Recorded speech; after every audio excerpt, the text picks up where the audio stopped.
যুবকেরা ঠান্ডা মাথায় শুনে রাখুন, আজ ঈদের মাঠে যাওয়ার জন্য আমরা প্রস্তুতি নিয়েছি। ঈদের ময়দানে যাব। আমি 3 নম্বর সুন্নাত আপনাদেরকে বলেছিলাম, টোটাল 11টা সুন্নাত আছে কাল ঈদের মাঠে পৌঁছানোর জন্য।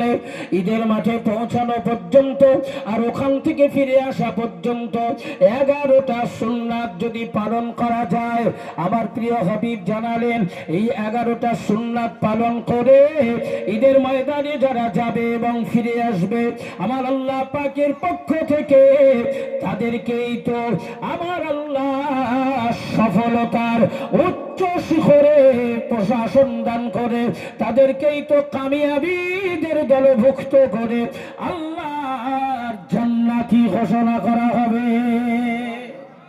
যদি বলা যাবে না, অসহায় দুস্থ মানুষদেরকে বস্ত্র বিতরণ করা আমরা করি। কি গো, আমরা সবাই মিলে করি তো নাকি? এবছর করা হয়েছে তো? এবছর হয়েছে।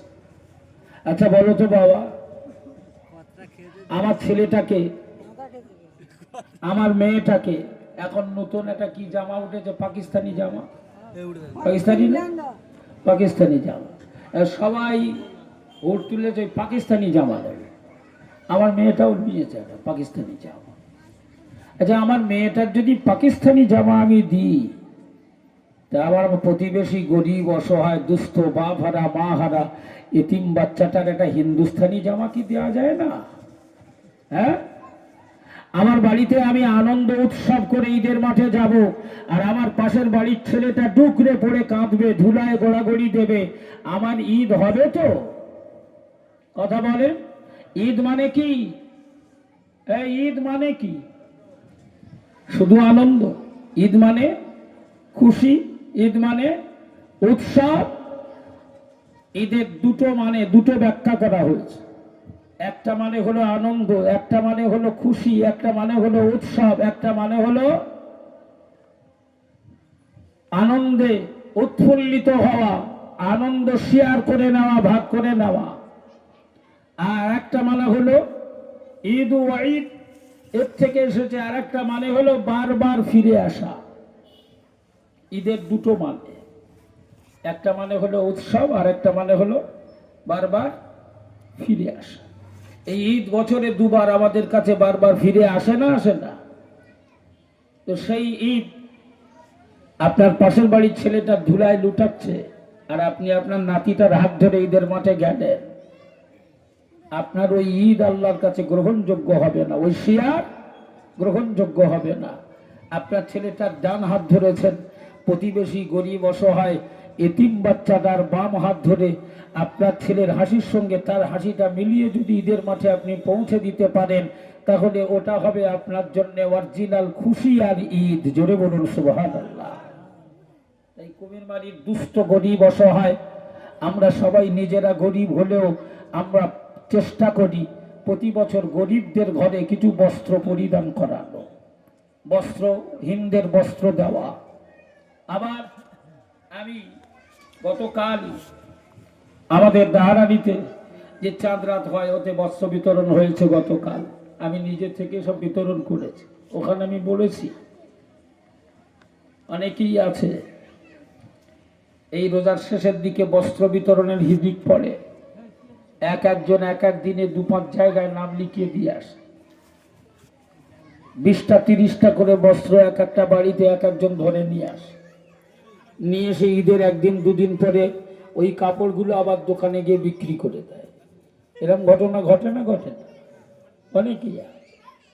আমি গতকাল বস্ত্র বিতরণ করার সময় দেখলাম আমাদের ওই পাশে দাসপাড়ায় হিন্দু মেয়েরা অনেকেই এসেছিল। একজন হিন্দু মেয়ে, সে একলাই 6খানা কুপন নিয়ে এসছে। 6টা কুপন নিয়ে এসে একা 6টা শাড়ি নিয়ে গেছে।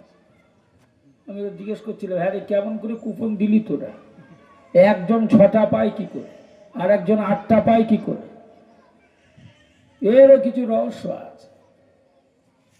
তবে বাবা শুনে রেখো, যারা বস্ত্র গ্রহণ করছো, যারা দিচ্ছে তারা তো রেহাই পেয়ে গেল, যারা গ্রহণ করছো তাদের কিছু দায়বদ্ধতা থাকলো।